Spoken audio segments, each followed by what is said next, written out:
Ինչի մասին է ծրագիրը, դուք էլ ելույթ ունեցաք, ինչ եք պատրաստվում անել, որ մենք լինենք անվտանգ։ Մեր նպատակն է ունենալ ուժեղ խաղաղություն, երաշխավորված խաղաղություն, ու այդ երաշխավորված խաղաղությունը պետք է լինի ոչ թե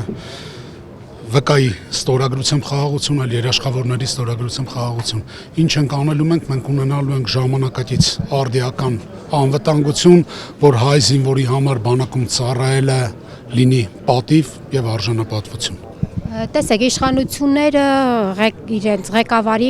գլխավորությամբ մեղադրում են ընդդիմությանը պատերազմ ուզելու մեջ։ Իրենք խաղաղություն են ուզում, դուք ընդդիմությունը, այսինքն պատերազմ։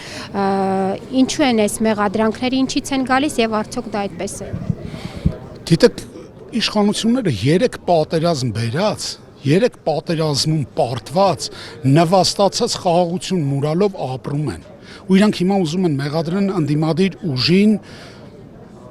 պատերազմ բերելու մեջ, իրանք են պատերազմի աստվածը, իրանք բերել են պատերազմ, իրանք նվաստացրել են հայ ազգին ու իրենց իշխանության մնալուն մնացել է ընդամենը եթե չեմ սխալվում 2.5 ամիս, ոչ ավել, իրանք իրավունք չունեն խոսելու ոչ Հայաստանի Հանրապետությունից, իրանք իրավունք չունեն խոսելու ոչ խաղաղությունից։ Նրանք պատերազմի իշխանություն են, նրանք բերել են պատերազմ ու նրանք նվաստացրել են հային ու հայի արժանապատվությունը։ Փաշինյանը հայտարարել է, որ քչերից կախվածությունը պետք է փոխարինել շատերից կախվածությամբ եւ դա է իրական անկախությունը։ Համաձայն եք այս տեսակետին։ Մենք համաձայն չենք այդ տեսակետի հետ, քանի որ մեր նպատակը ոչ թե ունենալ կախվածություն ինչ-որ մի երկրից, այլ լինել